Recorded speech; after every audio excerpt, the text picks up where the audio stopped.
problema que nos tuvimos que abocar, no armamos el material para subirlo, digamos, ¿sí? Aprendemos eso. Sí. A ver, lo voy a poner un poquito más chico. Ahí está. Vamos a comenzar hoy, digamos, con la unidad de comercio electrónico, ¿sí? Un aviso antes de comenzar con la clase.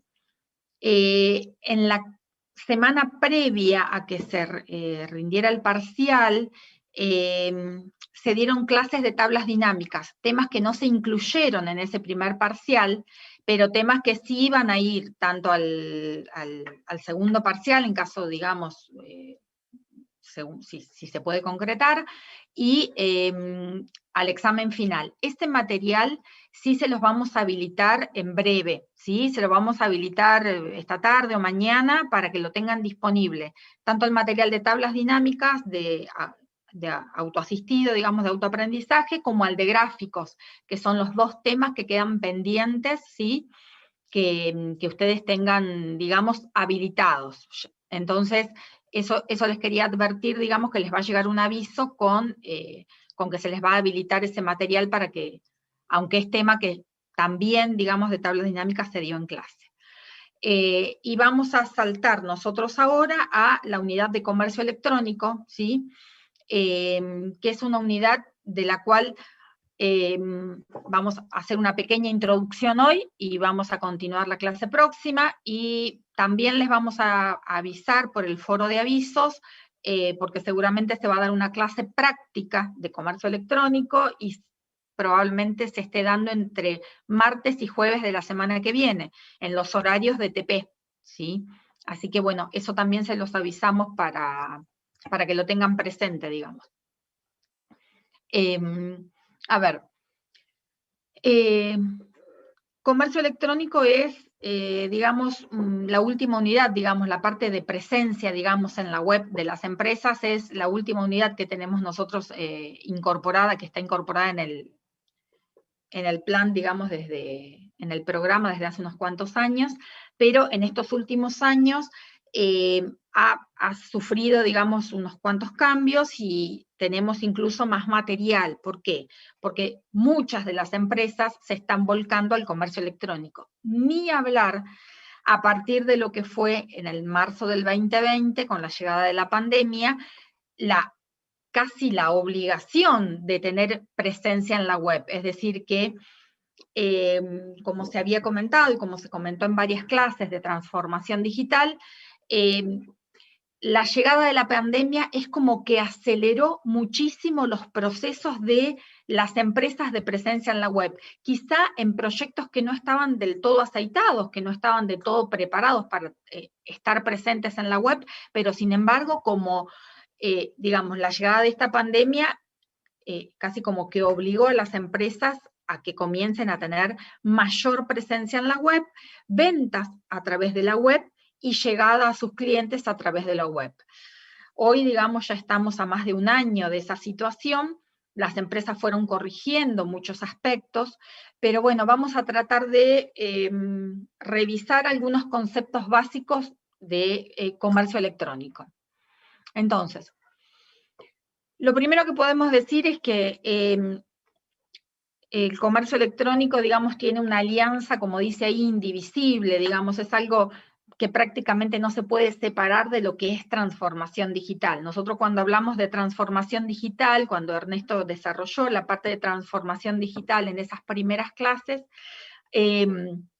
incluso fue haciendo aclaraciones respecto de que era un tema, el tema de transformación digital, que estaba muy vinculado a lo que es comercio electrónico. ¿Por qué? Porque el comercio electrónico, como dice ahí, es como un pilar fundamental, es como un pilar habilitador, diría yo, a poder hacer esta transformación digital. Esa transformación digital que, como ya dijimos en más de una oportunidad, no es simplemente implementar tecnología en las empresas, no es simplemente comprar hardware y comprar software e implementar tecnología, sino que es identificar los procesos que hay que transformar, ¿sí? Y a esos procesos sí aplicarle tecnología, automatizar la mayoría de los procesos o la mayor parte de los procesos para tratar de independizarnos de la intervención humana. ¿Por qué? Porque si nosotros pensamos que el comercio electrónico va a estar disponible 24/7, el hecho de que esté disponible 24/7 parece ser como poco compatible con la, digamos, con la intervención humana las 24 horas del día. Entonces, con la automatización de procesos, justamente evitamos la intervención humana durante las 24 horas del día y, por otro lado, la posibilidad de que se cometan errores en esta intervención. Entonces, la automatización de la mayor parte de los procesos es fundamental en el avance hacia la presencia digital de las empresas. Transformar, digamos, y darle valor a la presencia digital de las empresas también, y poco a poco ir construyendo esa presencia de marca. Esa presencia de marca, la próxima clase lo vamos a revisar más, esa presencia de marca puede estar dado tanto por la presencia en las redes sociales como la presencia en un sitio web, digamos, es decir, en la gestión del haber, en el hecho de haber registrado un dominio y de haber realizado un sitio web y de tener presencia a través de un sitio web. E incluso, digamos, lo ideal sería que podamos tener ambas, ¿sí? Ahora, ¿qué necesita esta transformación? ¿Qué necesita esta presencia web? Necesita sí o sí que sea adaptable al mobile, es decir, que también es algo que vamos a revisar la próxima clase, la parte de tendencias, pero bueno, hay una fuerte tendencia a que la mayoría de los usuarios, la mayoría de nuestros clientes ingresen a nuestro sitio web o a nuestra app a través del mobile, con lo cual nuestro sitio web tendrá que ser responsive, es decir, tendrá que adecuarse al mobile, tendrá que adecuarse al dispositivo desde el cual está utilizando el usuario, sea un mobile, sea una tablet, sea una computadora. Por otro lado, la presencia, digamos, o la posibilidad que nos da el comercio electrónico es también acompañar la presencia digital de nuestra empresa con una fuerte presencia en redes sociales que habrá que analizar cuáles son las que más nos convengan, habrá que analizar a través de cuáles nos conviene tener más presencia, hacer más publicidad, ¿sí?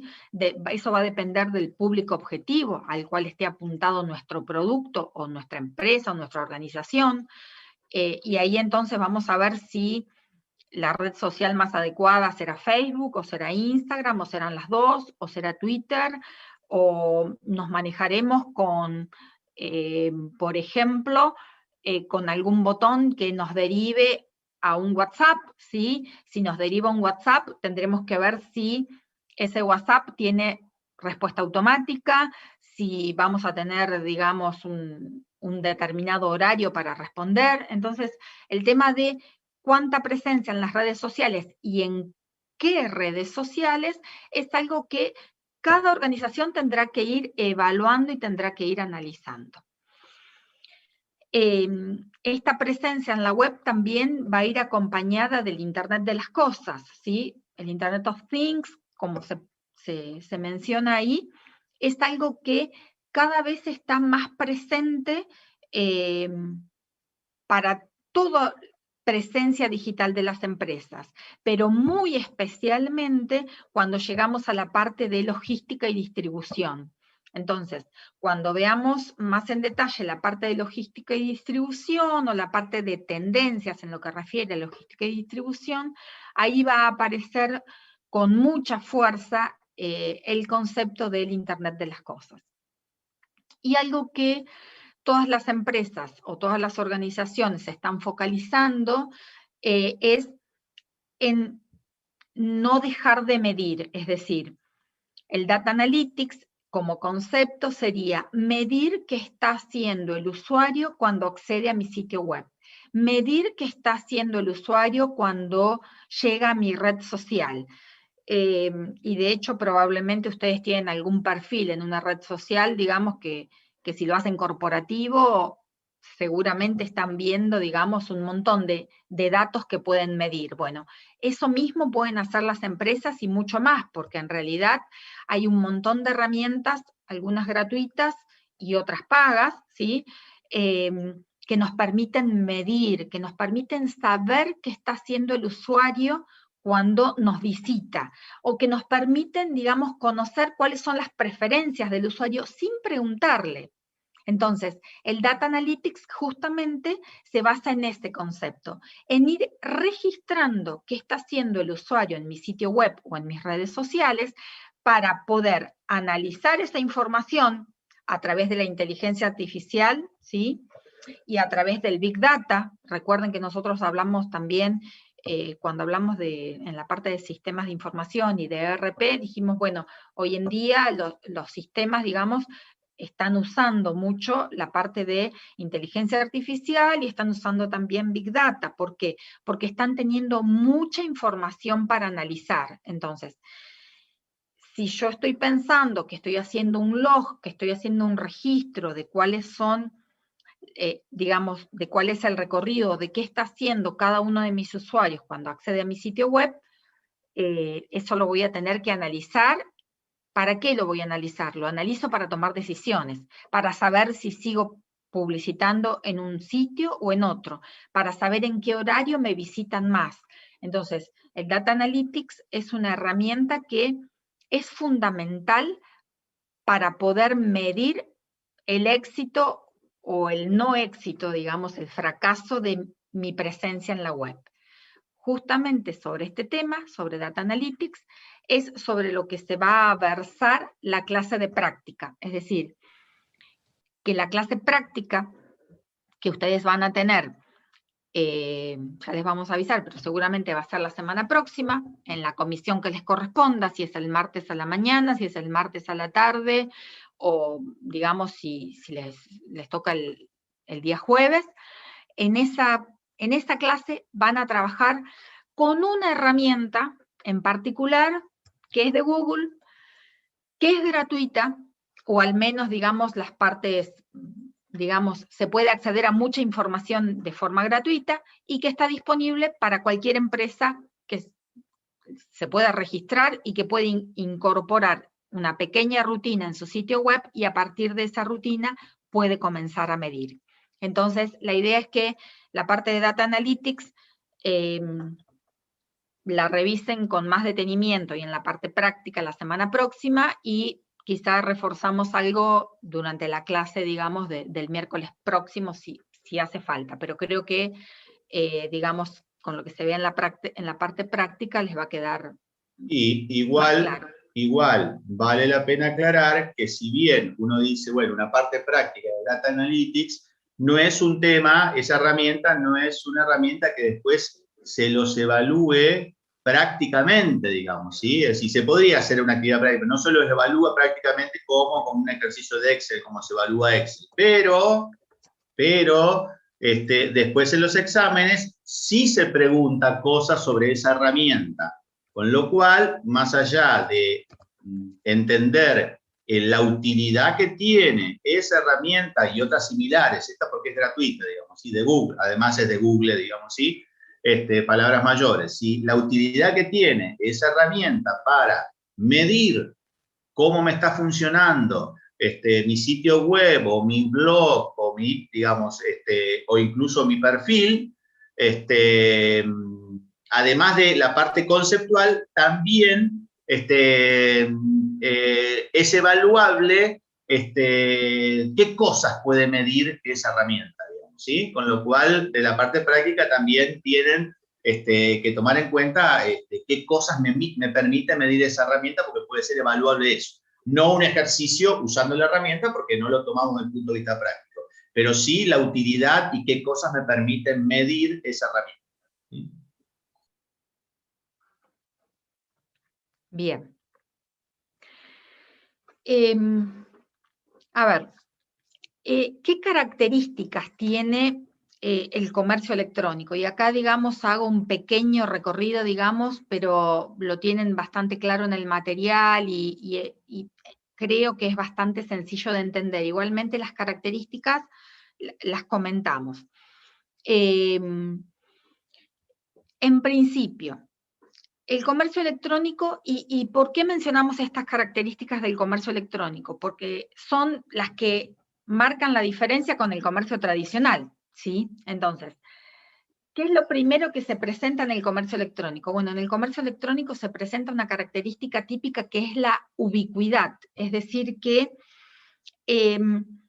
independientemente, digamos, de el lugar donde yo esté, puedo comprar o puedo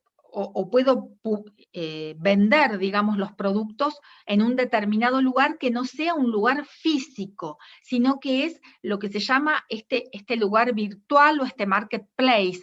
Entonces, la ubicuidad que en un comercio tradicional tiene mucha preponderancia porque los clientes o los consumidores deben llegar hasta ese lugar, hasta ese comercio físico presencial, de forma presencial. Acá, en el comercio electrónico, digamos, es como que se diluye. ¿Por qué? Porque, digamos, yo puedo comprar desde cualquier lugar, ¿sí? Puedo comprar desde cualquier dispositivo y desde cualquier lugar en donde me encuentre, puedo acceder a cualquier comercio que tenga presencia electrónica, que tenga presencia virtual. Y no, eso lo hace bien diferente de un comercio físico tradicional. Entonces, la ubicuidad es una característica típica y que se puede reconocer fácilmente en un comercio electrónico, ¿sí? Que en este caso lo podemos asemejar a lo que es un sitio web, ¿sí? Por otro lado, tiene alcance global. Cuando decimos alcance global nos referimos a que con un comercio físico tradicional yo puedo tener el alcance de la zona, del barrio, de las personas que están en mi localidad, ¿sí? Y en mi localidad y en mi sector, en mi barrio, por eso digo, o quizá para un fin de semana alguien que se haya acercado hasta ese lugar, al shopping, ¿sí? Si se puede, si no hay restricciones. Pero una presencia virtual de un comercio de modo virtual tiene alcance global, porque yo con la presencia web puedo llegar a cualquier persona que esté en cualquier parte del mundo. Luego tendremos que ver si ese producto lo puedo hacer llegar a cualquier parte del mundo, con lo cual, bueno, ahí quizá aparecen las restricciones de la posibilidad de entrega en determinados países y en otros no. Bueno, por eso, digamos, cuando yo busco un producto, siempre me va a tomar, digamos, me va a pedir que yo le dé acceso a mi localización. ¿Para qué? Para que de esa forma yo pueda saber si me pueden enviar ese producto o no. De igual modo, si yo tengo una presencia virtual, si tengo una presencia con un sitio web, tendré que ver de qué modo puedo llegar a todos los consumidores o clientes que vieron ese producto, que se interesaron por ese producto, ¿sí? Entonces, bueno, pero eso ya es otra instancia, digamos, que es la parte de planificación de entrega y de logística, pero alcance global lo tiene y puedo llegar a todos lados en cualquier parte del mundo y en cualquier horario, ¿sí? Porque es 24/7, ¿sí? Es algo que no lo aclaramos, pero en realidad tener una presencia virtual, partimos de una presencia 24/7, digamos, las 24 horas del día, los 7 días de la semana. Y eso va a estar acompañado de lo que se denominan estándares universales. El tema de los estándares universales es lo que le permite a cualquier empresa, por más pequeña que sea, poder tener presencia en la web. ¿Por qué? Porque todos los estándares de acceso a Internet son exactamente iguales para todas las empresas y en todo el mundo. Entonces, la forma que yo tengo de tener presencia en la web con una pequeña empresa o con mi emprendimiento va a ser la misma acá, en algún otro país de Latinoamérica, en Europa, en Asia o en Australia. ¿Por qué? Porque los estándares son universales, porque las formas que tengo para poder promocionar mi producto, para poder presentar mi producto, para poder registrar mi sitio web o para poder registrar, digamos, mi red social, ¿sí? En alguna de las redes sociales que haya elegido, es para todos por igual. Y eso también democratiza el acceso a la web para todas las empresas, no solo para las más grandes, sino también para las más pequeñas o para los pequeños emprendimientos. Entonces, los estándares son universales y es algo, digamos, a los que todos accedemos del mismo modo y por igual.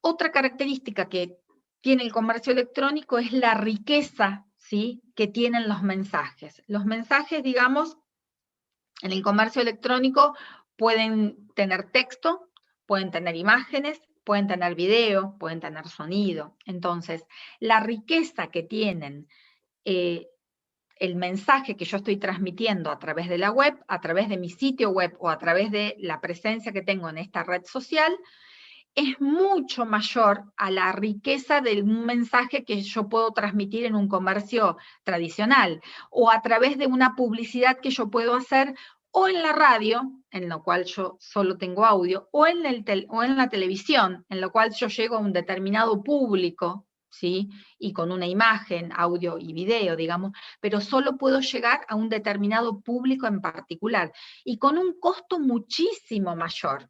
Entonces, eso también es válido mencionarlo acá.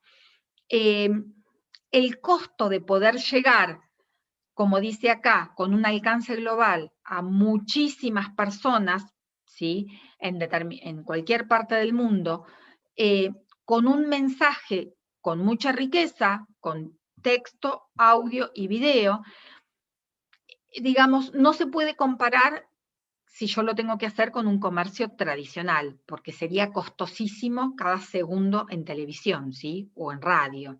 Entonces, la riqueza de los mensajes, con un costo bajísimo, es importante, digamos, y es algo típico y característico del comercio electrónico. Otra característica del comercio electrónico es la interactividad.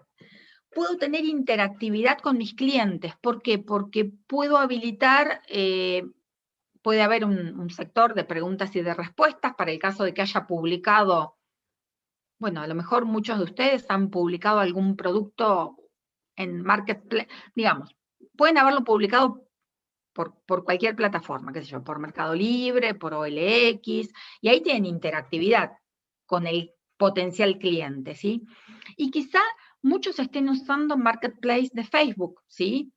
Y Marketplace de Facebook es sumamente potente porque está llegando a un montón de personas, pero además, lo bueno, digamos, para aquellos que lo probaron, seguramente, digamos, lo habrán experimentado, son todas las estadísticas que me da el hecho de publicar un producto allí. Entonces, fíjense que en algo que, sin que yo tenga que dedicarme a armar mi sitio web, puedo publicar algún producto que quiero vender y lo pongo ahí y puedo saber quiénes son los que me están consultando y ahí comienza la interactividad, ¿sí? Ahora, vamos a una empresa que tiene un sitio web.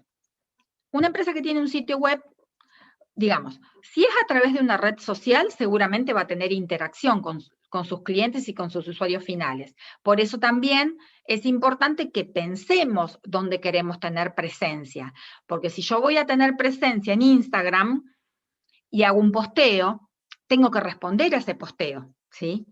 Y si subo algunas historias, tengo que contestar esas historias. Y si hago cuestionarios o si hago encuestas en esas historias, tengo que publicar cuáles son los resultados. Si hago un sorteo, de igual modo. Lo mismo si lo hago en Facebook. Entonces, analizar en qué red social quiero tener presencia implica también ser consciente de el tiempo que va a significar trabajar sobre esa red social, o es decir, dar respuesta a los usuarios sobre esa red social, porque intentar tener presencia en una red social y después no responder es peor que no tener respuesta. Perdón, es peor que no tener presencia.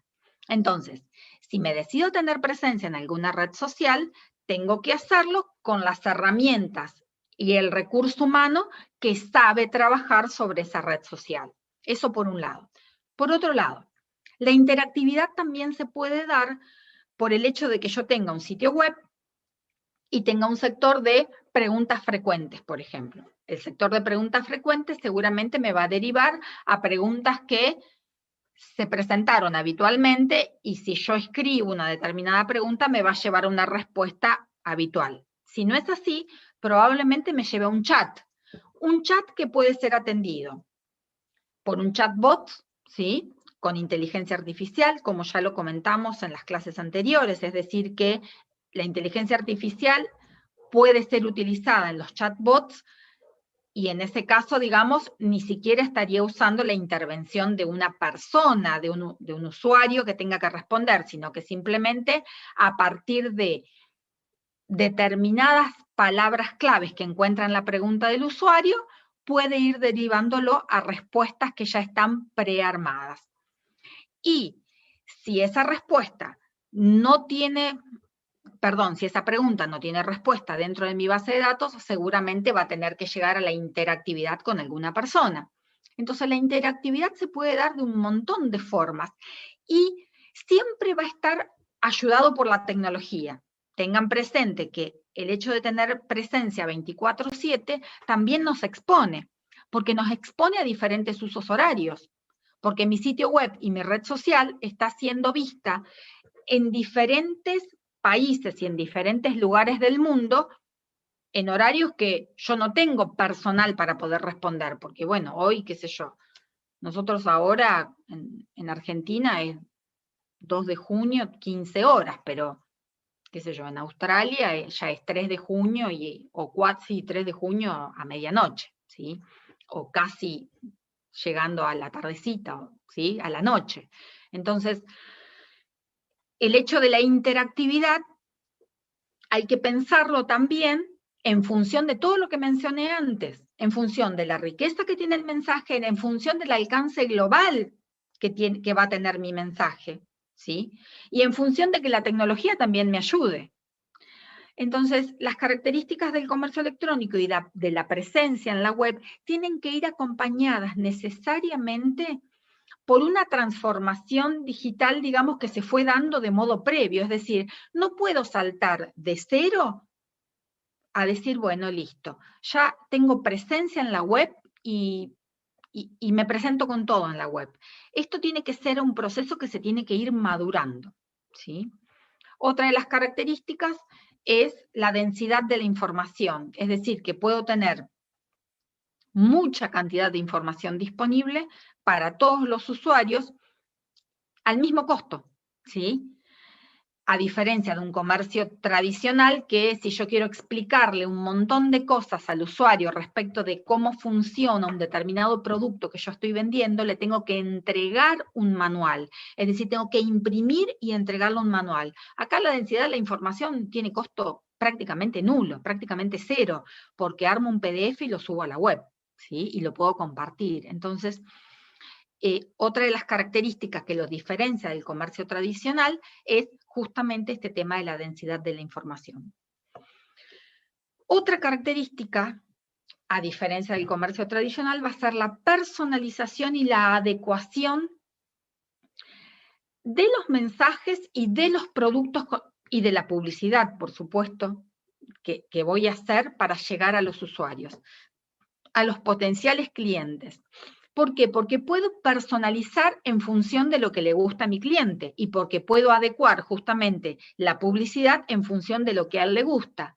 ¿Y cómo es que lo puedo personalizar y adecuar? Y lo puedo hacer porque estoy midiendo, porque estoy registrando lo que el usuario más le gusta, porque estoy registrando que ese usuario estuvo pasando tantos minutos o tantos segundos revisando un determinado producto que yo publicité, o porque estoy registrando que ese usuario también estuvo en interacción en alguna red social y me hizo alguna consulta. Entonces, de pronto yo puedo hacer un marketing y una publicidad mucho más dirigida, mucho más personalizada que lo que es en un comercio tradicional. En un comercio tradicional yo hago una publicidad, por decir así, en la radio, en la televisión o en un panfleto, y lo distribuyo como puedo a un montón de personas, pero no estoy llegando al público objetivo, al público que en realidad le interesa mi producto.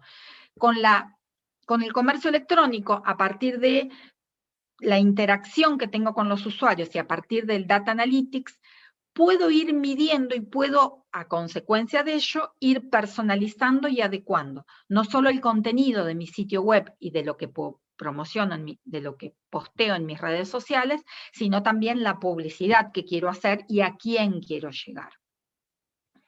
Y esto, bueno, va de la mano, ya mencioné varias veces redes sociales. Otra de las tecnologías justamente es la posibilidad de tener presencia a través de redes sociales. Muchas empresas tienen su sitio web, pero llegan a sus usuarios y se van publicitando y se van dando a conocer a través de las redes sociales. Y acá nuevamente va a depender del objetivo que tengamos. Quizá muchos de ustedes o algunos de ustedes tengan algún conocido, o ustedes mismos tengan alguna cuenta en Instagram y venden algo o promocionan algo, entonces ustedes seguramente en función del objetivo que tengan para su organización, para su pequeño emprendimiento, para su empresa, es lo que van a hacer en la red social. Entonces, bueno, ustedes dicen, bueno, necesito adquirir tráfico, y si quiero adquirir tráfico, lo que necesito tener es más seguidores. Entonces, si necesito conseguir seguidores, lo que tengo que hacer, de algún modo, tengo que lograr que me conozcan. ¿Cómo hago que me conozcan? Bueno, una alternativa, hago un sorteo, ¿sí? Entonces me asocio con alguna otra alternativa, contrato algún influencer y hago que este influencer me promociona determinado producto. Bueno, cada dueño de su producto y de su propia empresa sabrá cuáles son las mejores estrategias desde el punto de vista de marketing para darse a conocer y para poder llegar, como dije antes, a la mayor cantidad de personas, pero no solo a la mayor cantidad de personas así, al azar, al tuntún, a cualquier tipo de consumidor. Lo que estamos buscando es tratar de llegar al consumidor que sea mi público objetivo, ¿sí?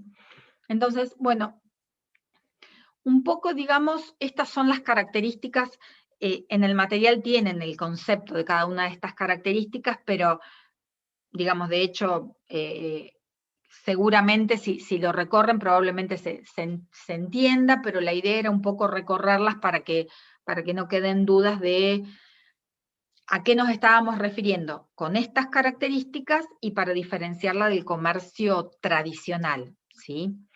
¿Se entienden estas características? Sí. Sí, te Una escucho. pregunta. Sí. ¿A qué material se hace referencia? ¿A qué material me decís? Claro. Bueno, sí, yo les dije que está en el material. En algún momento en el chat, algún alumno me preguntó si esto era la unidad 1. No les dije yo. Esta es la unidad 6. La unidad 6 de nuevas tecnologías aplicadas en el comercio electrónico, ¿sí? Nuevas tecnologías aplicadas a la empresa, es el nombre de la unidad. Yo aclaré, Andrea, que no se había publicado por el tema de que estamos mirando los parciales, digamos, ¿sí? ¿Está? Que no se había alcanzado a subir el material correspondiente a esta unidad, digamos. No sé si se refiere a eso, pero el material va a estar disponible, no lo subimos esta semana porque estábamos dedicados a realizar el parcial, pero es la unidad 6 de e-commerce. Ok, perfecto, gracias. Dale. Sí, por eso les decía que estaba desarrollado en el material, pero claro, no es material de la unidad 1. Y tampoco lo queríamos abrumar con un montón de material, por eso cuando inicié la clase les dije que lo primero que le vamos a publicar ahora es el material de tablas dinámicas, ¿sí?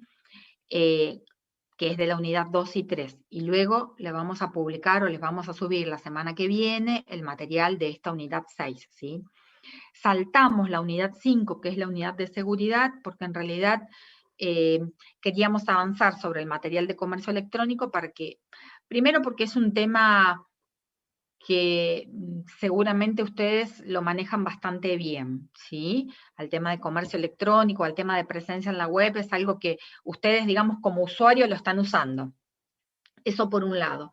Y además, porque como la próxima clase vamos a ver la parte práctica de Data Analytics, queríamos hacer una introducción de lo que es el concepto de comercio electrónico y la presencia de de una empresa o de una organización en la web, ¿sí? Así no queda, tienen por lo menos una base para la próxima clase, en la parte práctica.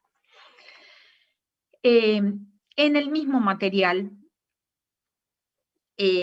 tienen un desarrollo de ventajas y desventajas del comercio electrónico, porque bueno, hasta hace un tiempo, digamos, todavía se debatía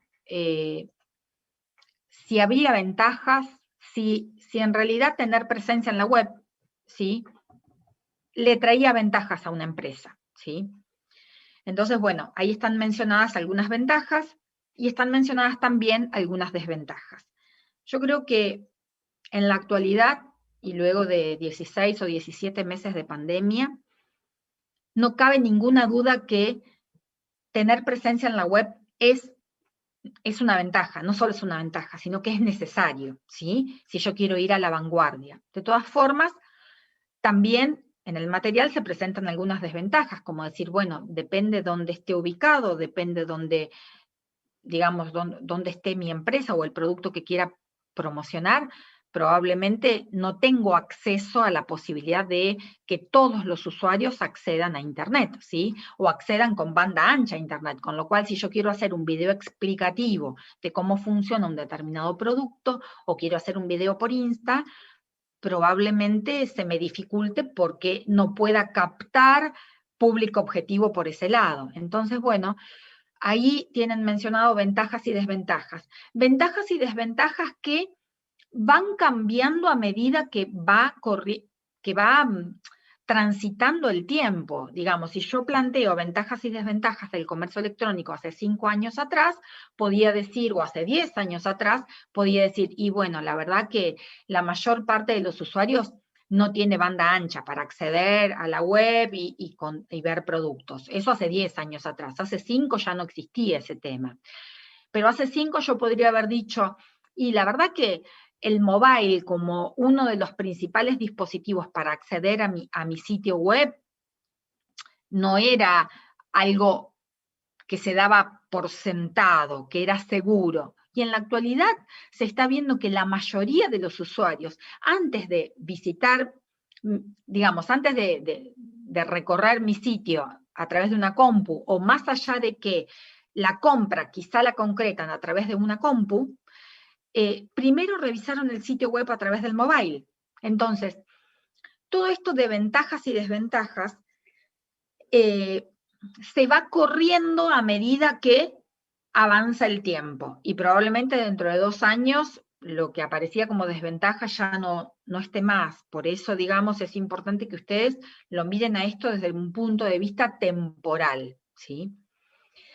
Y después hay un ítem también que lo estuvimos revisando, digamos, a partir del material de varios sitios de América Latina y el Caribe, ¿sí? De cuáles son las barreras que se presentan, que encontramos, digamos, o que se encuentran descriptas para las pymes, es decir, qué barreras pueden tener las pymes para poder hacer la implementación del comercio electrónico. De todas formas, eso es algo, son, digamos, conceptos, es algo sencillo de leer, y de ninguna manera nosotros en un examen final le vamos a decir, bueno, mencione cuál es la barrera número 5 para las pymes, para la presencia en la web, sino que son conceptos generales, por eso, digamos, no nos parece, digamos, necesario tener que desarrollarlos o ocupar tiempo, digamos, en un desarrollo que es sumamente sencillo de leer. Y lo tienen también dentro de la primera parte del material de la unidad 6, ¿sí? En este orden, a continuación de las características del comercio electrónico, se van a encontrar con cuáles son las ventajas y desventajas de la implementación del comercio electrónico, que cada vez son más las ventajas y menos las desventajas. Por eso, digamos, quería hacerles esta aclaración, porque el material está armado, digamos, a principio del año pasado, con lo cual, transcurrido ya más de un año, probablemente haya muchas desventajas, digamos, que se van a ir venciendo, ¿sí? Y por otro lado, el tema de las barreras para las pymes. A ver, avanzo uno más para no detenerme demasiado no demorarles demasiado la clase. Lo que sí les voy a pedir, si pueden, es que me pongan en el chat el presente, ¿sí? Antes de que yo arranque con esta diferencia entre conceptos claves, digamos, que tenemos en el material, que para fijar una postura entre la diferencia entre estos dos conceptos, entre lo que es el e-commerce y lo que es el e-business. Primero, digamos, dejar en claro que no hay consenso en todos los autores respecto de la diferencia entre el e-commerce y el e-business, entre los conceptos de e-commerce e e-business. Lo que sí está claro es que no son sinónimos. Entonces, no es lo mismo hablar de e-commerce, que una empresa, digamos, tenga presencia con comercio electrónico, a que una empresa haga e-business. Pero lo que también, digamos, queremos aclarar, y así está plasmado en el material, es que nosotros tomamos una postura, y tomamos una postura respecto de cuál es la diferencia que encontramos entre el e-commerce y el e-business. Más allá, que es la misma, digamos, de los autores que están en el material, que son las de, principalmente el de Laudon. Más allá de que haya otros autores, de que tomen en forma diferente estos conceptos, ¿sí? Nosotros entendemos que el e-commerce es comprar y vender a través de un medio digital, ¿sí? Ahí estamos. Y que el e-commerce, como tal, como comprar y vender a través de un medio digital, incluido todo lo que significa tener presencia en las redes sociales, hacer publicidad, hacer marketing y hacer todo lo que se refiera al comprar y vender a través de un medio digital, no de un medio físico presencial, como tal, el e-commerce es parte del e-business.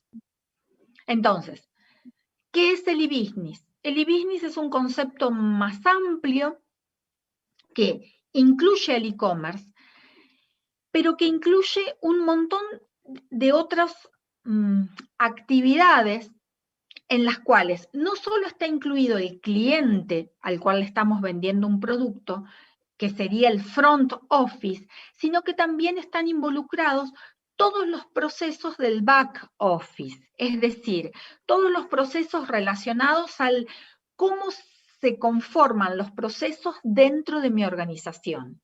Por eso el concepto que se menciona ahí, que dice, es la redefinición de todo el modelo de negocio, utilizando tecnología, maximizando el valor que tiene el cliente para nuestra empresa, e incluyendo todos los procesos, no solo del front office, es decir, de cara a nuestro cliente, sino también los del back office, es decir, todos los que están vinculados con lo que refiere a la organización.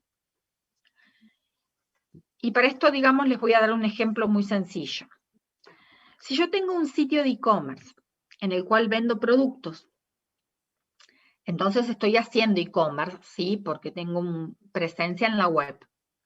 Vamos a suponer que tengo un carrito, ¿sí? Y vamos a suponer que también cobro de modo digital, ¿sí? Incluí todo eso. Es decir, tengo presencia en la web, ofrezco un producto, tengo un carrito para que el cliente agregue a mi carrito y también puede pagar a través de la web. Sea como fuese que va a pagar, si va a pagar por Mercado Pago, si lo implemento a través de mi sitio web, un tema que lo vamos a ver más adelante. Por ahora me concentro solamente en que tengo un sitio web y estoy ofreciendo productos a través de la web, el cliente puede subirlos al carrito y concretar la compra, pagándome digitalmente, es decir, virtualmente. Eso es hacer e-commerce. Bárbaro. Ahora, si ese producto que yo le vendí... Sí, perdón, ¿están haciendo alguna consulta? Pregunto, ¿están haciendo alguna consulta? Porque escuchaba ruido, no sabía si querían hacer alguna consulta o quizá quedó abierto algún micrófono. Bien. Entonces, eso es hacer e-commerce. Eso es vender a través de la web.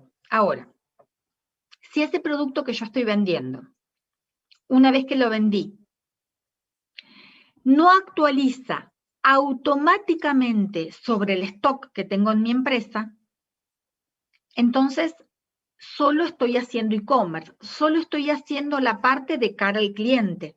No, ese proceso de actualización en mi stock y en el sector de almacenes no está impactando, lo cual puede tener consecuencias muy graves, muy delicadas, y muchas de las cuales hicieron, digamos, que muchas empresas tuvieran muchos inconvenientes en este último tiempo, digamos, sobre todo en la época de pandemia.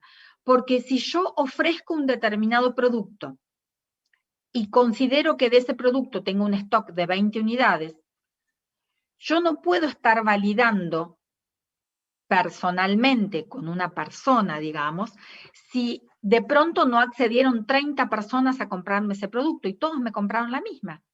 ¿Y cómo hago frente a un stock que luego no tengo? ¿Se entiende ese ejemplo? Sí, sí, se entiende, profe. Con lo cual, una cosa es hacer e-commerce, hacer publicidad y vender un determinado producto, hasta incluso cobrarlo a través de la web, pero otra cosa es que ese producto que yo vendí impacte en el back office. Y me fui al sector de stock y almacenes porque me pareció que es lo más claro, pero en realidad también tendría que impactar sobre la contabilidad, también tendría que impactar sobre el sector de compras para disparar una alerta si es que tengo que volver a comprar ese producto para reponerlo. Al menos disparar una alerta. No digo disparar automáticamente una compra a un proveedor porque quizá tengo que revisar esa instancia, pero entonces, cuando hablamos de e-business, hablamos de un concepto mucho más grande que el e-commerce, ¿sí? Que incluye y que involucra a todos los procesos de la empresa. Si yo lo que estoy vendiendo es únicamente un producto, debería al menos impactar sobre el sector de stock, sobre el sector almacén, sobre el sector compras, sobre el sector contable y sobre el sector financiero. Y ventas, por supuesto, ¿sí? Porque tengo que registrar esa venta. Al menos sobre esos sectores debería impactar, ¿sí? Pero si incluso lo que yo estoy vendiendo es un producto que estoy haciendo yo la manufactura, tendría que impactar también mucho más sobre el sector compras y proveedores porque tengo que revisar cuáles son todas las materias primas que voy a necesitar para volver a fabricar ese producto. Entonces, hacer e-commerce es una parte de este proceso, de esta presencia digital, pero hacer e-business es algo que involucra a todo el proceso de la empresa y no solo al front office, sino también al back office. Pero ¿qué es lo que ocurre en la mayoría de las empresas? Empezamos por tener presencia en la web y empezamos por el e-commerce, empezamos al menos por el front office, empezamos al menos por tener interactividad con nuestros clientes, para no perder ventas, ¿sí? Para tener, como ocurre, por ejemplo, con las casas de electrodomésticos. En las casas de electrodomésticos tienen presencia física tradicional, pero también tienen presencia en la web, ¿sí? Entonces, pero el e-business es un concepto bastante más amplio y que involucra que esté, digamos, que la tecnología impacte de forma automática, ¿sí? En todos los procesos. Entonces, un buen ejemplo de e-business son, por ejemplo, las empresas que son puramente digitales. Por así decirlo, Amazon, ¿sí? O Mercado Libre, o alguna empresa que tiene solamente presencia digital. Sí, solamente presencia digital. Con lo cual, acá no hay ninguna posibilidad de que implementemos una parte del proceso de nuestro negocio en forma digital. No, ahí sí tenemos que irnos a implementar el 100% de nuestros procesos de modo digital, porque es la única forma en que se puede operar. Imagínense con una aerolínea, ¿sí? Yo estoy comprando un vuelo desde acá para hacer un determinado trayecto, un determinado vuelo regional más allá de todas las restricciones que hay en la actualidad. Yo estoy comprando un vuelo, pero hay otra persona que está accediendo desde cualquier otro lugar del mundo a la misma aerolínea a comprar el mismo vuelo y el mismo asiento. Entonces, las aerolíneas también son un buen ejemplo de la implementación del e-business.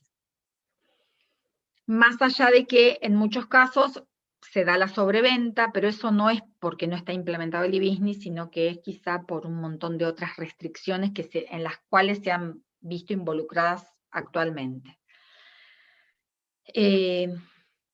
Otro ejemplo por ahí que se puede tomar es, es la banca electrónica. La banca electrónica, en muchos casos, no siempre, pero en muchos casos, es un buen ejemplo de implementación de e-business. No digo siempre porque hay veces que a mí me ocurre que intento acceder a través de la app de mi banco y me dicen en estos momentos no están disponibles, no se puede acceder a sus datos, inténtelo más tarde. ¿Qué ocurre con ese inténtelo más tarde? Bueno, es que en esos momentos seguramente el banco está haciendo determinados bloqueos a los accesos a sus bases de datos para poder actualizar todas sus bases de datos. Y eso en general ocurre en determinados horarios, digamos, donde el banco tiene muy en claro que se dan la menor cantidad de accesos, ¿sí? Pasada medianoche o de madrugada, ¿sí? En determinados horarios donde no tienen la mayor cantidad de afluencia de público. Entonces, bueno, ese también es digamos, otro ejemplo, digamos, de implementación de e-business. Pero, digamos, es importante que no hablen de e-commerce y de e-business como sinónimos y que en la mayoría de los autores, aunque no hay acuerdo entre todos, en la mayoría de los autores, y es puntualmente en los que nosotros utilizamos para la bibliografía, el e-commerce es una partecita del e-business, ¿sí? Bien. Me voy a este concepto que lo voy a recorrer con mayor detenimiento la próxima clase cuando veamos la parte de tendencias. Pero es algo y es una de las características o uno de los conceptos o una de las tendencias más fuertes al momento de tratar de ser exitosos con nuestra presencia digital. La importancia de la omnicanalidad, ¿sí? Cuando, digamos, las empresas comenzaron a tener presencia en la web, surgió la posibilidad de tener presencia física, ¿sí? La mayoría de las empresas, hoy, digamos, hay un porcentaje muy, muy pequeñito, del 100% de las empresas que tienen presencia en la web, hay un porcentaje muy, muy pequeñito que es puramente digital, que son solamente .com, ¿sí? Es un porcentaje del 2-3%, ¿sí? Como las que yo mencioné recién, como Amazon, como Mercado Libre, o que tienen solo presencia digital. Entonces, o como algún banco, ¿sí? Como Willow Bank, por ejemplo, que solo tiene presencia digital y que quizá todavía no están del todo, digamos, difundidos. Pero el resto de las empresas, de las organizaciones que tienen presencia digital y a la vez presencia física tradicional. ¿Se entiende esta diferencia? ¿Se entiende esta idea, digamos, de que la mayor parte de las organizaciones y la mayor parte de las empresas tiene presencia digital, pero a su vez tiene presencia física tradicional, digamos? En general, digamos, la mayoría comenzó con una presencia física tradicional y luego comenzó a tener presencia en la web. Cuando las empresas comenzaron a tener presencia en la web, se comenzó a hablar del concepto de multicanalidad. Multicanalidad, es decir, que yo tenga presencia de modo multicanal. Offline, es decir, en mi tienda física, y online en mi tienda virtual, ¿sí? Tengo presencia en mi tienda física y también funciona mi tienda virtual. Con el correr de los años, aparece un concepto que va digamos que mucho más fuerte que la multicanalidad y que es el concepto hacia el cual tienden la mayoría de las empresas o deben apuntar la mayoría de las empresas, que es el concepto de omnicanalidad.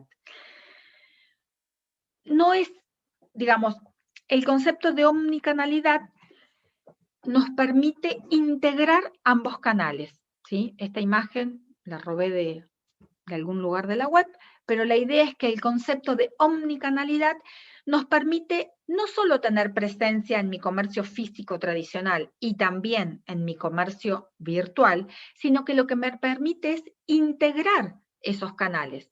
¿Por qué? Porque ahí comienza. ¿Por qué surge el concepto de omnicanalidad y no multicanal? ¿Voy por lo físico o voy por lo virtual? Porque el cliente, que son todos ustedes, son una sola persona. Y esa sola persona puede accederme a través del celular, mirar algo a través de la computadora o ir a visitar mi tienda física. Con lo cual, el cliente es uno solo y entonces el concepto de omnicanalidad está muy asociado al concepto de clientecentrismo. ¿Por qué? Porque yo lo que tengo que mirar es al cliente en primer lugar. ¿Y qué piensa ese cliente? ¿Y qué quiere ese cliente?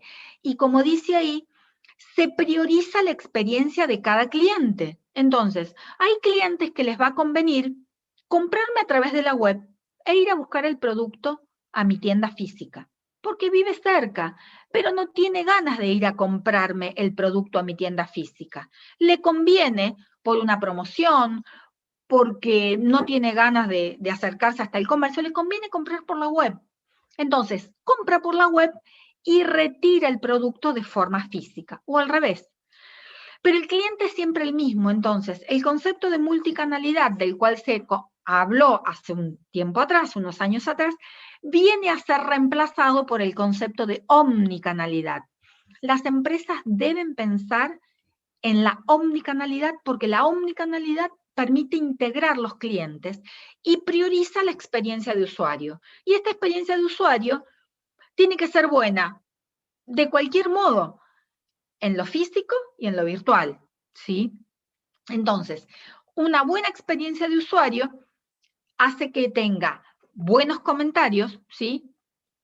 Y eso va a repercutir en una alta conversión, como dice ahí, ¿sí? A consecuencia de esto, ya, digamos, lo que aparece es que la gestión, digamos, el marketing tampoco es el marketing offline o el marketing online. El sector de marketing de la empresa es uno solo. Entonces, la empresa tiene que entender que el marketing debe ser uno solo y que la gestión es una sola. Y que la gestión, y digamos, la parte de gestión y de marketing de la empresa tiene que atender ambos canales, tanto el físico como el virtual, porque el cliente me puede abordar por cualquiera de los dos canales, ¿sí? Entonces, este concepto de omnicanalidad hace que las empresas cambien en función de los hábitos que tienen los consumidores. Las empresas van a ir cambiando en función de cuál es la mejor experiencia de usuario. Para eso es importante, nuevamente, que podamos medir, y es importante, hay varias estrategias, ¿sí? Las podemos comentar la clase próxima, por eso digo que está en la parte de tendencias, pero hay varias estrategias para decir, bueno, a ver, ¿cómo puedo reforzar las estrategias de omnicanalidad? Y bueno, yo puedo darle al cliente la posibilidad de que compre por la web y retire de modo presencial. O puedo darle al cliente la posibilidad que compre por la web, le llegue el producto a su casa y lo cambie en una de mis tiendas, ¿sí? Es decir, me llegó un producto que compré por la web, sin embargo, como no me gustó, voy y lo cambio en una tienda física porque en mi localidad está disponible esa tienda física, ¿sí? O puedo potenciar incluso el uso de ambos canales. ¿Por qué? Porque viene el cliente a mi tienda física, se lleva el producto, pero lo invito a que participe de un sorteo si me sigue en determinadas redes, con lo cual ahí ya sumé gente para que me genere tráfico en mis redes sociales, y ya lo tengo al cliente en el otro canal, en el canal virtual, ya no en el canal físico. Entonces, hay varias estrategias y, bueno, la creatividad de cada negocio y de cada corporación, de cada empresa, de cada emprendimiento, también, digamos, puede hacer de que estas estrategias puedan ser aún más de las que están mencionadas en el material. Entonces, pero lo importante, digamos, es entender este concepto. Ya no la multicanalidad, sino que voy o por lo físico o por lo virtual, sino que entender que el cliente es uno solo, que apostamos o que debemos apuntar a la mejor experiencia de cliente. Y la mejor experiencia de cliente es según el hábito de cada cliente. Entonces, cada cliente le gustará comprar de la forma, digamos, que más cómodo le quede o que mejor le convenga según las promociones o las características. Y eso va a estar impactado también por un montón de condiciones macro, porque bueno, hoy, digamos, a través de los medios de pago, a través de las promociones que pueden hacer determinadas tarjetas, o, qué sé yo, esta billetera Santa Fe, por ejemplo, también me voy a ver impactado y voy a tener que adecuarme a los requerimientos que me impone, en cierta forma, estas características o estas opciones. Así que bueno, el concepto de omnicanalidad me parece que es un concepto muy, muy fuerte, digamos, muy importante al momento de, cuando recorramos la clase próxima, recorramos las tendencias. Perdón, Andrea.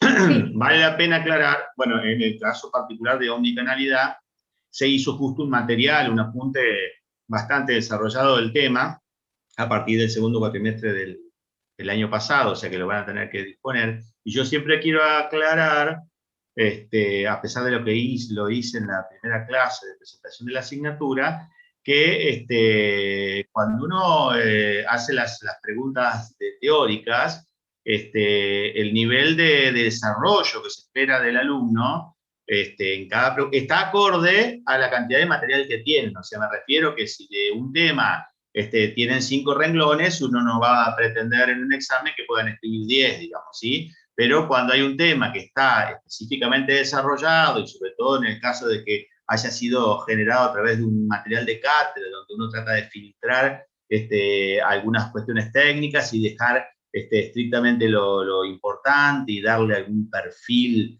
lo más didáctico posible, digamos, ¿sí? Este es un tema que ha tenido mucho más desarrollo de lo que se tenía antes en el material, y por eso quiero aclararlo, digamos, repetir eso, digamos, ¿sí? Que muchas veces, digamos, siempre uno evalúa o cuando corrige preguntas de la parte teórica, el nivel de desarrollo esperado está en función de la cantidad de material que tienen, digamos, ¿sí? Con lo cual, a la hora supongamos, se me ocurre ahora en este concepto que se me ocurrió hacer ese recordatorio, digamos, ¿sí? Si uno pregunta sobre omnicanalidad, en realidad el concepto por ahí no lo solucionan con 5 renglones, digamos, ¿sí? Porque está bastante desarrollado en el material, porque es un tema de vanguardia, digamos. Hoy el e-commerce está centrado en el cliente y digamos, se impulsa a moverse de la multicanalidad a la omnicanalidad, digamos. Por eso se incorporó a partir del segundo cuatrimestre del año pasado, digamos, un material un poco más elaborado sobre este concepto, que es lo que uno siempre dice, la materia,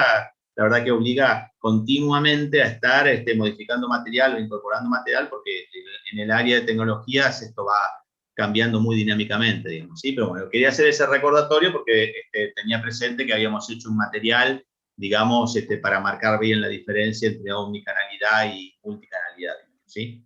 Que puede estar en algún otro artículo que uno les entregue, que a lo mejor está, pero bueno, a pesar de estar, consideramos que era importante como una de las tendencias del e-commerce, porque está mencionado en todas las estadísticas que se hace acá en Argentina de evolución del e-commerce, está mencionado el concepto omnichannel, digamos, ¿sí? Con lo cual se justificó tratar de hacer un desarrollo más amplio, digamos, ¿sí?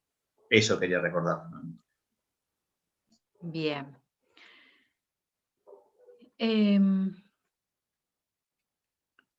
A ver.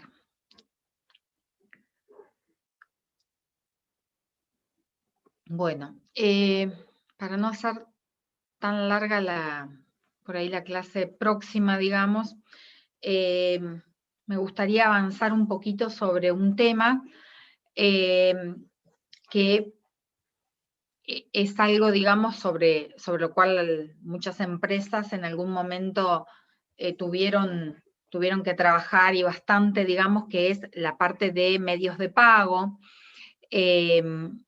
El material, digamos, que también está bastante extenso, ¿sí?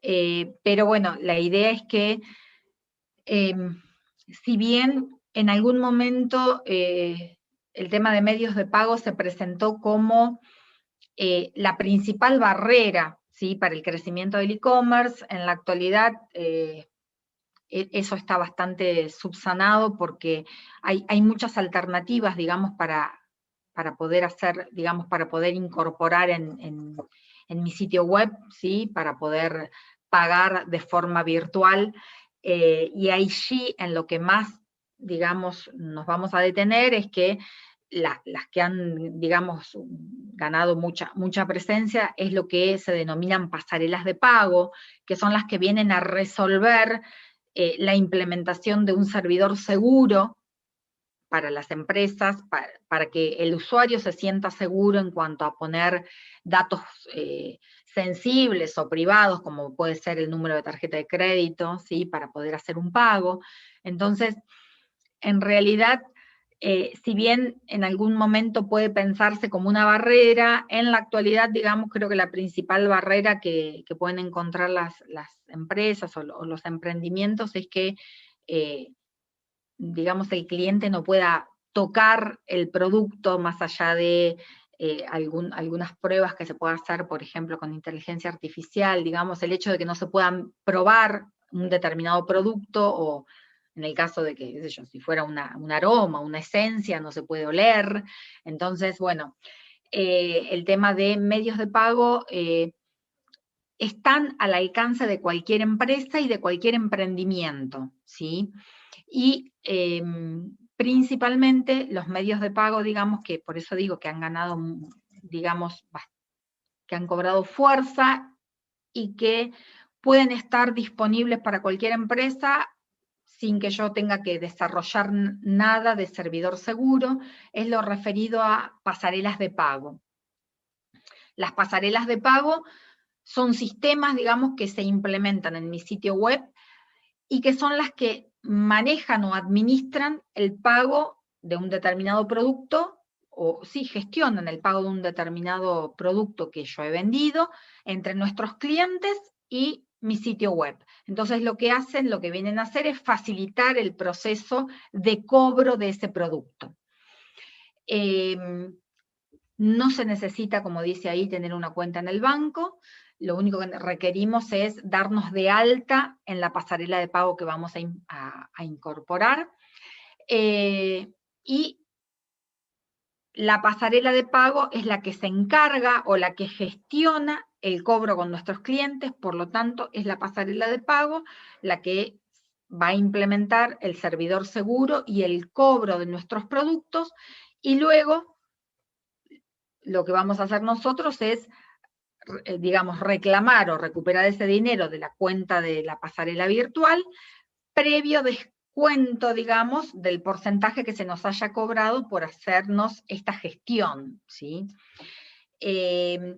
Este porcentaje que cobran las pasarelas de pago, tanto las de conexión directa como las de conexión indirecta, es variable, y es variable a lo largo del tiempo también. No es lo mismo lo que cobraban hace 3 años, que lo que cobraban el año pasado, que lo que cobran este año. Es decir, que, y tampoco es lo mismo lo que cobran para todas las empresas, ¿sí? Sino que dependiendo de, del tráfico, de la cantidad de productos o de la cantidad de gestiones que tengan que hacer, ese porcentaje también se puede acordar con cada una de estas pasarelas de pago. Pero básicamente lo que vienen a hacer las pasarelas de pago, vienen a resolvernos la gestión de poder cobrar un producto de modo virtual sin que yo tenga que dedicarme a la implementación de un servidor seguro, de habilitar una cuenta en el banco y de poder darle la confianza al cliente de que pueda pagar con total tranquilidad o de poner los datos sensibles, como lo son los datos de una tarjeta de crédito, en un sitio web. Hay básicamente dos tipos de pasarelas de pago, las pasarelas de pago de conexión indirecta y las pasarelas de pago de conexión directa. La diferencia entre ellas, las pasarelas de pago de conexión indirecta, ¿sí? Quizás son las más conocidas, digamos, para todo lo que son pequeñas empresas o emprendimientos, ¿sí? Las pasarelas de pagos más conocidas, digamos, de conexión indirecta son o Mercado Pago, PayU y PayPal. Al menos en nuestra región. Hay otros países, otras regiones del mundo donde hay muchas otras pasarelas de pago de conexión indirecta que funcionan del mismo modo, con otro nombre, pero bueno, lo que nosotros estamos presentando, digamos, es lo que se presenta mayormente en las empresas de nuestra región. Las pasarelas de pago de conexión indirecta no requiere que nos demos de alta, ¿sí?, para los medios de pago. Simplemente lo que tenemos que hacer es darnos de alta en la pasarela de pago, ¿sí? Abrimos una cuenta en esa plataforma y la incorporamos en nuestro sitio web, y todos los medios que están incorporados en esa pasarela de pago se van a incorporar en nuestro sitio web. Es decir, que si nosotros nos damos de alta en Mercado Pago y ofrecemos que nuestros clientes paguen los productos que vendemos a través de Mercado Pago, como vamos a incorporar como pasarela de pago Mercado Pago, entonces todas las formas de pago y las distintas alternativas de cuotas o de financiación que tenga hoy Mercado Pago van a estar disponibles en mi sitio web, ¿sí? Es decir, por eso la importancia para el emprendedor o para el pequeño comerciante o para la pequeña empresa, la importancia de poder, digamos, de poder incorporar una pasarela de pago, porque no tiene que contratar o sentarse a contratar con cada uno de los medios de pago en particular, sino que simplemente lo que hace es incorporar la pasarela de pago, sea PayPal o Mercado Pago, y esta pasarela de pago tiene todas las tarjetas de débito, tarjetas de crédito, o transferencia, o todas las opciones que ofrece esta pasarela de pago.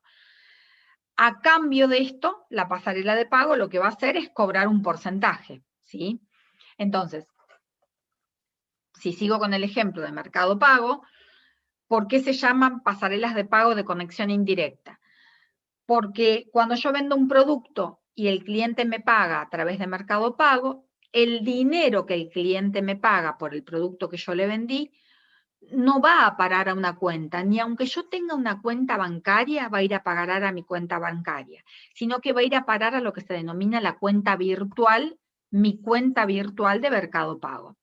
Y allí va a quedar por una determinada cantidad de días. Es decir, yo sé que el cliente pagó, pero no puedo disponer del cliente hasta pasada una determinada cantidad de días en la cual puedo recuperar ese dinero y solicitarlo, y ahí sí hacer transferencia del importe que pagó el cliente, menos el porcentaje que me va a descontar Mercado Pago por la gestión, ahí sí lo puedo solicitar para poder transferirlo a mi cuenta bancaria. Por eso se llaman de conexión indirecta, porque el dinero que paga el cliente no va a parar directamente a mi cuenta bancaria. Es decir, que no lo dispongo inmediatamente. Lo dispongo luego de una determinada cantidad de días. Pasa por una cuenta virtual, el dinero queda allí depositado, disponible, queda en esa cuenta virtual, pero no disponible para que yo lo recupere. Y luego de transcurrida esa determinada cantidad de días, y luego de descontado el porcentaje que me va a sacar Mercado Pago, en este caso, que si estoy haciendo el ejemplo con Mercado Pago, del importe el porcentaje por la transacción, lo puedo recuperar y transferir a mi cuenta bancaria. ¿Se entiende cómo es el esquema de una pasarela de pago de conexión indirecta? Sí, profe, muy bien. Bien. Entonces, ahora vienen las aclaraciones. ¿Cuánto me descuenta Mercado Pago por cada transacción o por cada producto que vendí? Es variable, como dije antes. No es lo mismo lo que me descontaba hace 3 años o 5 años que lo que me descontaba hace 3, que lo que ofrece descontarme ahora. Y no es lo mismo si yo vendo un producto o 5 productos al mes que si tengo miles de transacciones al mes.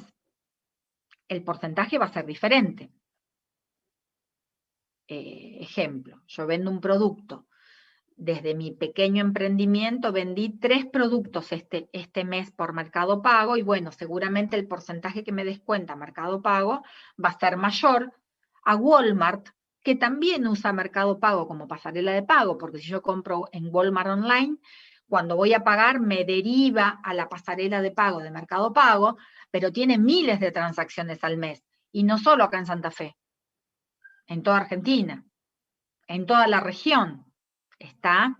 Entonces, la fuerza de negociación que puede llegar a tener Walmart, que ahora ya no es más Walmart, porque se vendió a otro, bueno, pero la fuerza de negociación, sigamos con Walmart, que puede tener Walmart para negociar el porcentaje que le va a descontar Mercado Pago por cada transacción, no es la misma que puedo tener yo, que estoy vendiendo 3 productos al mes y de un importe chiquitito.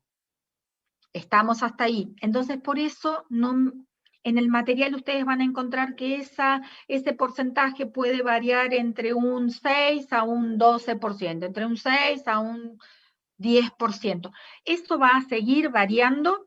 Primero, no es fijo en el tiempo, porque hace unos años atrás cobraban mucho más. Cuando comenzaron a tener competencia de diferentes pasarelas de pago de conexión indirecta, bueno, Mercado Pago empezó a cobrar menos. Segundo, no es lo mismo para todas las empresas o para todos los emprendimientos, consumidores finales o grandes empresas que usan Mercado Pago. Entonces, por eso no está puesto el porcentaje y bueno, probablemente en el 2022, 2023 sea diferente, ¿sí? O aparezca otras pasarelas de pago distintas, ¿sí? Pero, entonces, esa es la aclaración. También es importante que sepan que nunca en un examen final les vamos a preguntar ¿cuánto es el porcentaje que descuenta Mercado Pago en una transacción? No, hay un porcentaje, ¿sí? Hay un porcentaje que es del cual se queda Mercado Pago por esa transacción. De hecho, hoy si yo hago una publicación en Mercado Libre, y bueno, depende si la publicación que hago es premium, si la hago con publicidad, si quiero llegar a más usuarios, me cobra a lo mejor incluso hasta un 30%. ¿Se entiende? Ya no Mercado Pago, sino Mercado Libre estoy diciendo. Entonces, este concepto va variando, digamos, porque también se le agrega acá, en este caso, la parte de marketing, digamos, en este último ejemplo que di. Pero nunca le vamos a preguntar, ni aunque rinda en el 2021, en el 2022, en el 2023, ¿cuál es el porcentaje que hoy está descontando Mercado Pago? No. Sabemos que existe esta pasarela de pago de conexión indirecta y que la pasarela, sea Mercado Pago, sea PayU, sea PayPal, se queda con un porcentaje. Lo que resta es lo que yo puedo recuperar pasada una determinada cantidad de días y pasarlo a mi cuenta bancaria. Vamos a la segunda cuestión. ¿Cuánto es esa cantidad de días? Bueno, esa cantidad de días, ¿por qué Mercado Pago se queda con el dinero en una cuenta virtual por una determinada cantidad de días y no me lo transfiere directamente a mi cuenta bancaria, descontándome el porcentaje? Si total, Mercado Pago tiene todo, es una empresa, digamos, que tiene casi todos sus procesos digitalizados, o todos sus procesos digitalizados, listo. Me descuenta el porcentaje y me lo manda a mi cuenta bancaria. No. Porque por eso se llama de conexión indirecta. ¿Y por qué funciona así? Porque la pasarela de pago está dando garantía. La pasarela de pago está obrando en esta instancia como intermediaria entre la empresa que vende, que en este caso soy yo, y ustedes que son los clientes. Ustedes que son los clientes confían en Mercado Pago porque es una empresa líder en la región y que quieren pagar a través de Mercado Pago. ¿Por qué? Porque a ustedes Mercado Pago les da la tranquilidad que si yo no les envío el producto que les prometí que les iba a enviar, o que si el producto que yo les iba a enviar no tiene las características que ustedes vieron, me lo pueden devolver. Entonces, ¿por qué el dinero queda transitoriamente en una cuenta virtual? Porque Mercado Pago de esa forma se asegura que el producto llegue desde la empresa que lo vendió al cliente y que el cliente esté conforme con el producto que recibe. Porque si el cliente no está conforme con el producto que recibe, tiene una determinada cantidad de días para devolverlo y se les devuelve el dinero. Entonces, ¿por qué Mercado Pago se queda, Mercado Pago o cualquier pasarela de pago de conexión indirecta, deja el dinero en esta cuenta virtual? Lo deja en esta cuenta virtual porque si el cliente, que en este caso son ustedes, devuelven el producto, Mercado Pago se ve en la obligación de devolver el dinero. Entonces, ¿de qué forma Mercado Pago o cualquier pasarela de pago, conexión indirecta, se asegura de tener ese cash para devolvérselo al cliente? Dejándolo a la vista en una cuenta virtual y garantizándole al cliente, que en este caso son ustedes, que si a ustedes no les gusta el producto que compraron, lo pueden devolver y Mercado Pago o la pasarela de pago que hayan usado de conexión indirecta les devuelve el dinero. Seguramente si ustedes han hecho alguna compra a través de cualquier sitio web, Mercado Libre, cualquier sitio web que los deriva a Mercado Pago, les habrá ofrecido esto. Que ustedes paguen, pero que si el producto que les llega no les resulta, no es el talle que querían, no es el color que querían, estaba dañado, no es lo que esperaban, ¿sí? A ver, yo lo vi y me imaginaba otra cosa. Y cuando me llegó, no es lo que yo pensaba, con lo cual lo quiero devolver. Listo. Si yo pagué a través de Mercado Pago o a través de cualquier pasarela de pago de conexión indirecta, tengo la garantía de devolución y que se me devuelva el dinero. ¿Se entiende? Sí, profe. Sí, profe. Bien. Entonces, ¿cuántos días queda el dinero en esa cuenta virtual? Bueno, en los primeros materiales que nosotros teníamos publicados, no tengo presente si en este material también lo dejamos con número, decía 22 días. El dinero queda en la cuenta virtual durante 22 días. Bueno, en la actualidad, y más aún con la cantidad de empresas de logística y la agilización que se ha dado en materia de logística, hoy yo puedo comprar un producto hoy acá en Santa Fe, quizá en lugares del interior, un poco más alejados, demore más, y a lo mejor en 3 días, y más aún si es Mercado Líder o Mercado Premium, digamos, me llega en 3 días, ¿sí? Entonces, ¿con qué sentido? El dinero quedaría 22 días. Si a mí me llega el producto e inmediatamente me llega un mail que me dice que me llegó el producto, y si estoy conforme con el producto y yo le puedo contestar que sí, ese dinero tiene que estar disponible, ¿sí? Entonces, nuevamente, segunda cuestión, que va cambiando a lo largo del tiempo, y por lo cual nosotros no pusimos ahí una cantidad de días, ¿sí?, por la cual queda el dinero en esa cuenta virtual, es que este dinero, digamos, va a quedar en esta cuenta virtual hasta que el cliente reciba el producto y dé conformidad de que lo recibió y se lo va a quedar, ¿sí?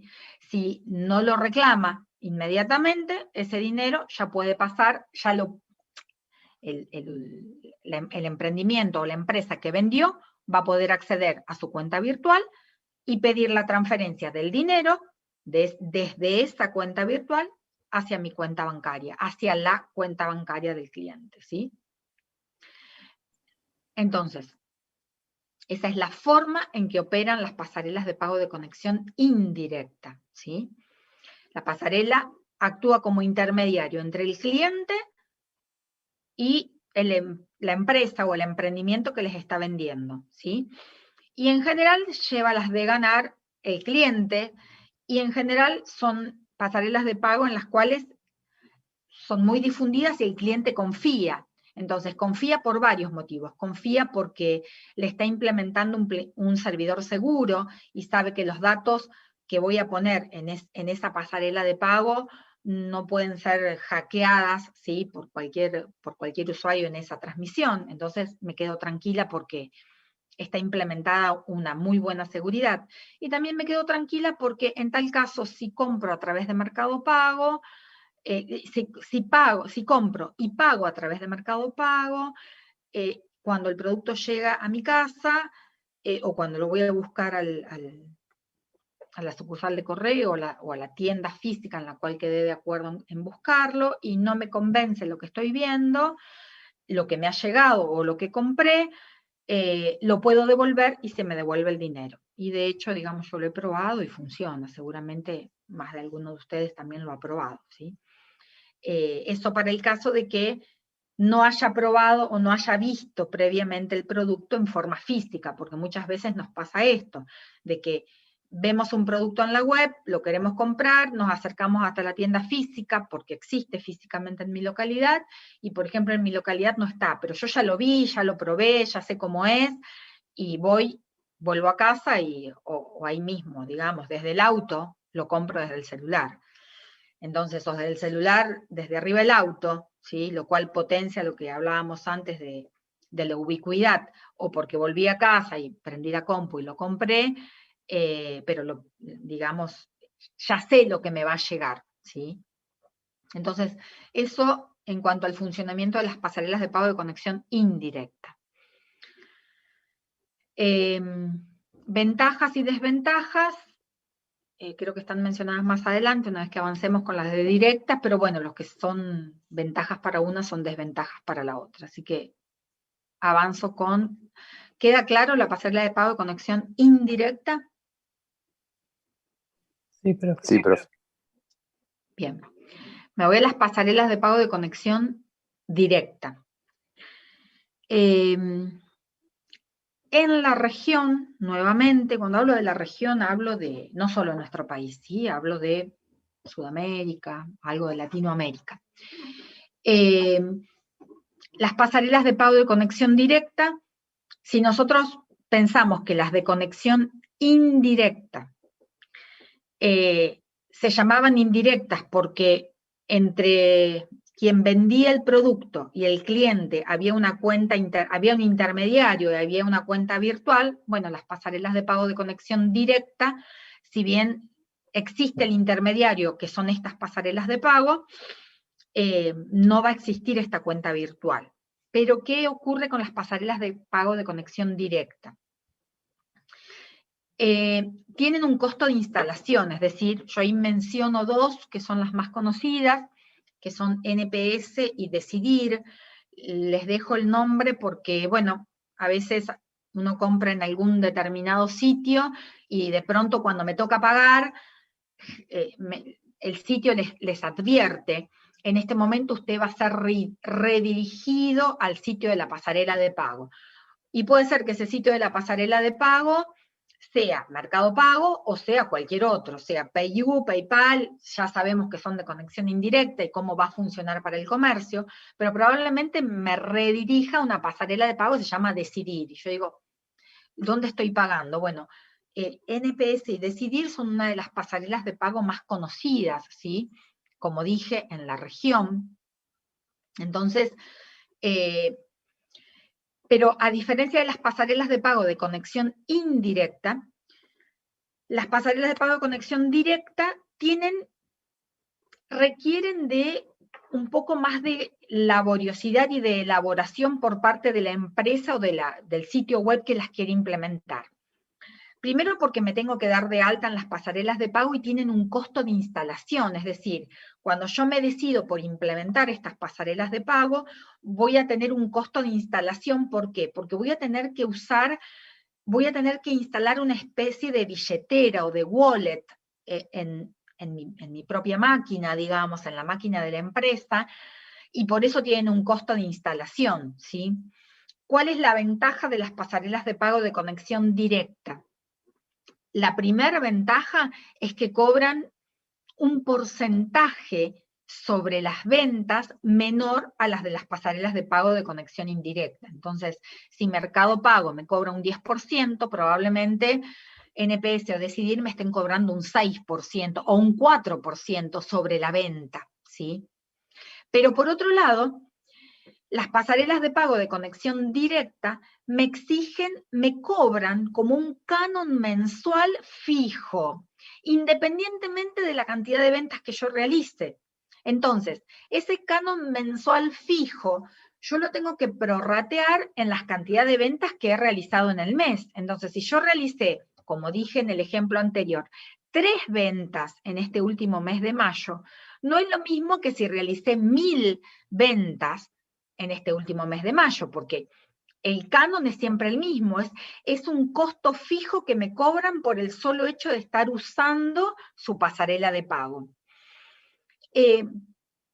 Por otro lado, solo se puede trabajar con estas pasarelas de pago si yo soy, esto es algo que a veces no lo repiten textual, a lo mejor preguntamos, digamos, las características de las pasarelas, y lo repiten textual a como lo leyeron y por ahí no lo terminan de comprender. Se necesita un número de comercio para poder operar con las pasarelas de pago. ¿Eso qué quiere decir? Que yo tengo que estar dado de alta como comercio, como si fuera un comercio físico. Vieron que cuando yo voy a un lugar, a un comercio físico y quiero pagar con tarjeta, me lo pasan por un postnet a la tarjeta, ¿sí? Al pasar por un postnet, esa banda magnética va a una base de datos que verifica varias cosas. Primero, que la tarjeta no esté denunciada como robada. Segundo, que la tarjeta tenga fondos. Bien. Tercero, lo que va a hacer es acreditar el importe a mi cuenta bancaria. ¿Pero por qué me lo acredita a mi cuenta bancaria como comercio? Porque estoy dado de alta como comercio. Bueno, en este caso ocurre lo mismo. Yo necesito estar dado de alta como comercio, necesito, digamos, por eso explica esto de que funciona del mismo modo que si fuera un postnet en un local a la calle. Tengo que figurar como comercio, tengo que estar dado de alta como comercio para poder reportar ese número de comercio para que cuando algún cliente pague a través de NPS o Decidir, la plata vaya a parar directamente a mi cuenta bancaria. Igual que si fuera un local a la calle, igual. ¿Por qué? Porque no está la cuenta virtual intermediaria. Acuérdense que antes teníamos una cuenta virtual y yo podía acceder a esa cuenta virtual a través de mi usuario y mi contraseña y mirar cuánta plata tenía en esa cuenta virtual de Mercado Pago. Acá no está la cuenta virtual. Acá yo vendo y decidí implementar la pasarela de pago NPS porque me resulta, porque me es práctica, porque me di de alta en esa pasarela de pago, porque no me parece demasiado lo que me cobran, porque tengo garantizada una determinada cantidad de ventas mensuales, ¿sí? Entonces, opero con esa pasarela de pago.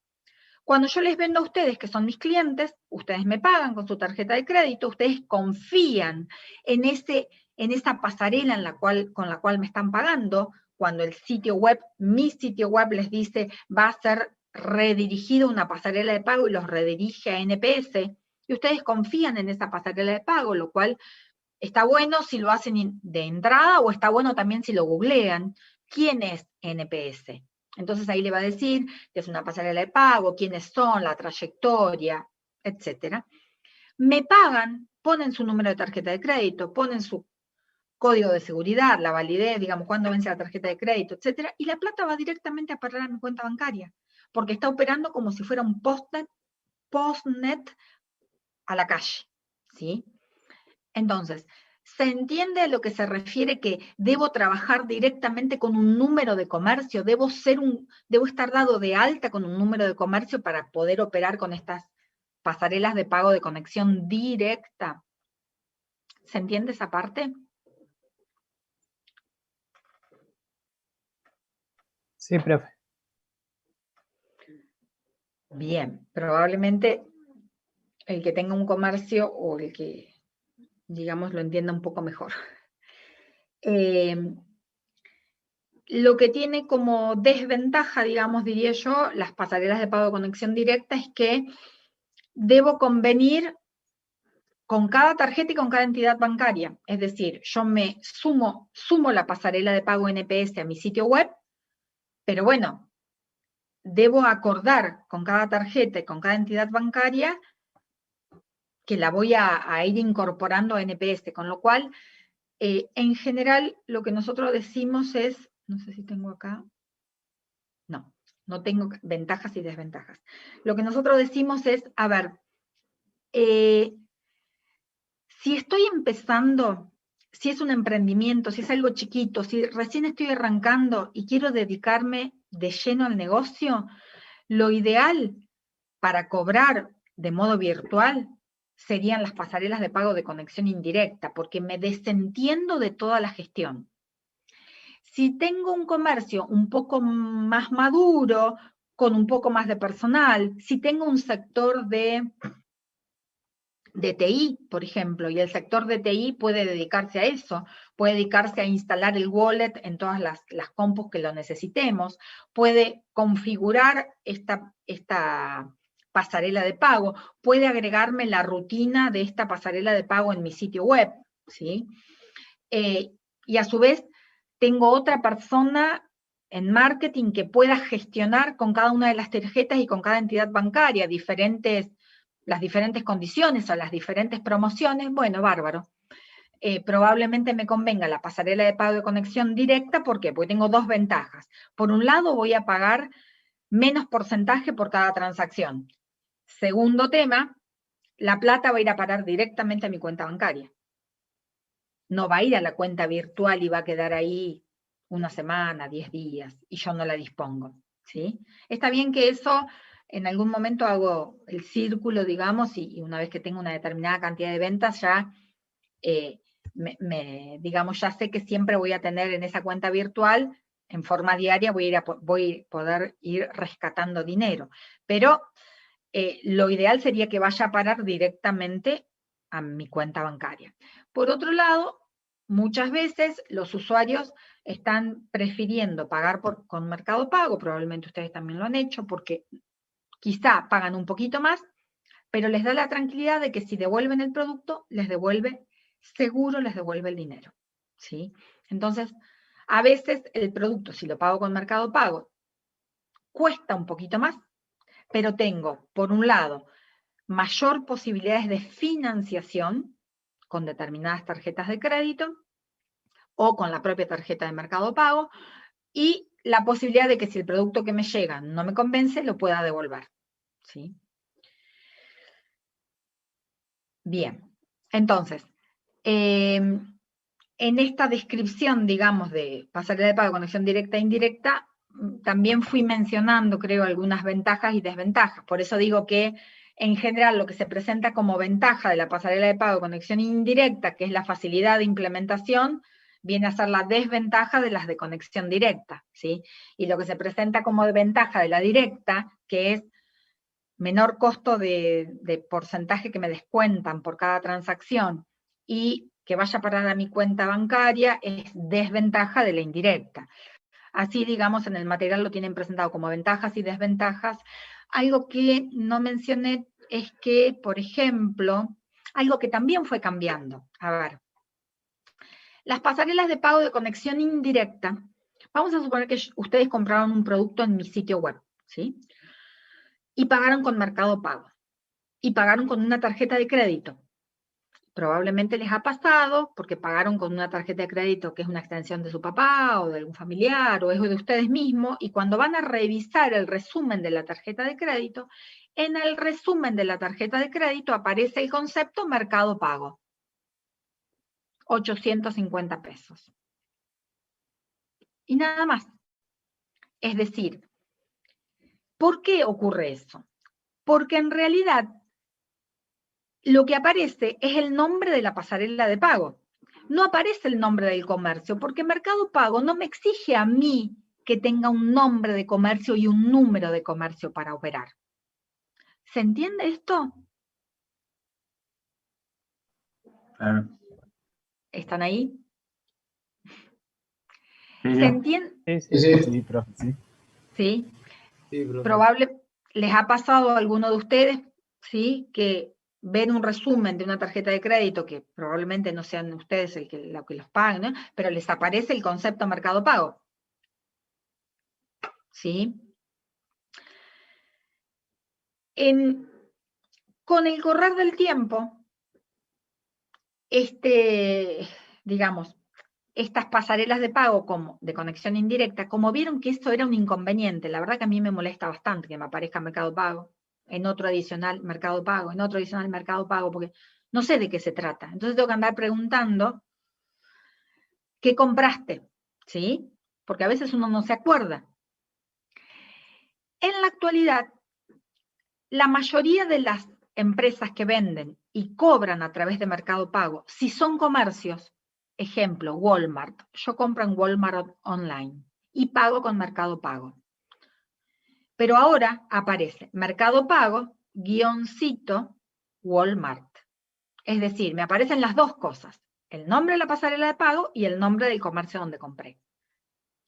¿Por qué? Porque la pasarela de pago se dio cuenta que era una gran desventaja para ellos el no poner el nombre del comercio. Cuando en realidad Walmart sí opera como comercio y tiene la posibilidad de poner su nombre, solo que simplemente no quiere dedicarse a gestionar su propio servidor seguro para gestionar las compras y ventas entre los clientes y su propia empresa.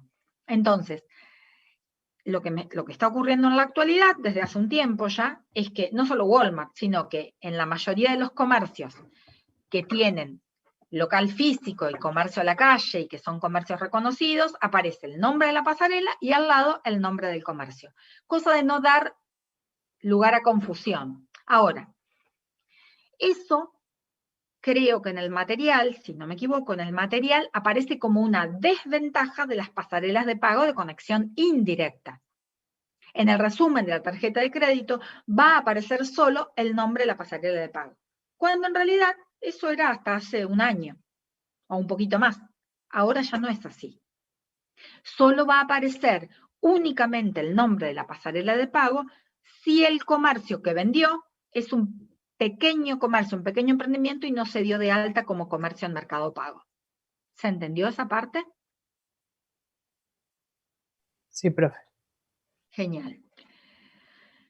En NPS y Decidir o cualquier otra pasarela de pago de conexión directa, por supuesto que en el resumen de la tarjeta de crédito va a aparecer el nombre del comercio, porque estamos arrancando ya con un montón de requisitos que nos exigen que tengamos un número de comercio, ¿sí? Con lo cual acá no cabe ninguna duda de que es una ventaja de las pasarelas de pago de conexión directa, hasta cierto punto, porque en realidad las de conexión indirecta también me están ofreciendo ponerme el nombre del comercio en la actualidad. Ahora, que yo no le pueda facilitar a la pasarela de pago mi nombre de comercio es otra cuestión. ¿Está? Entonces esto también es algo que es bastante dinámico. Y sobre esto no voy a avanzar porque justamente lo que me puse acá es que sobre esto vamos a trabajar en la parte práctica, digamos.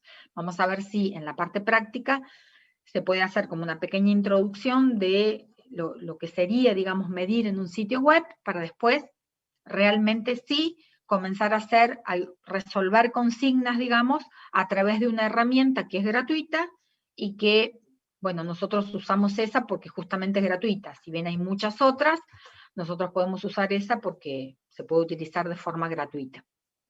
Así que la parte de analítica web la vamos a dejar para la semana que viene. Lo mismo que la parte de tendencias y algo de marketing que vamos a ver. La semana que viene va a estar totalmente dedicada a la unidad 6. Los días de práctica, martes y jueves, van a tener clases con los chicos, con los jefes de trabajos prácticos, para hacer actividades de analítica web. Miércoles y viernes de la semana que viene vamos a ver la segunda clase de comercio electrónico con los temas que nos quedaron pendientes. ¿Sí? ¿Alguna consulta? ¿Que quieran hacer hasta acá? No, Si no, No, profe. Si no, ya los estaría liberando de la clase, digamos, del encuentro de hoy.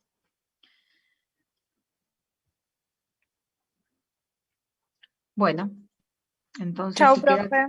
si queda claro, nos vemos en la próxima clase, ¿sí?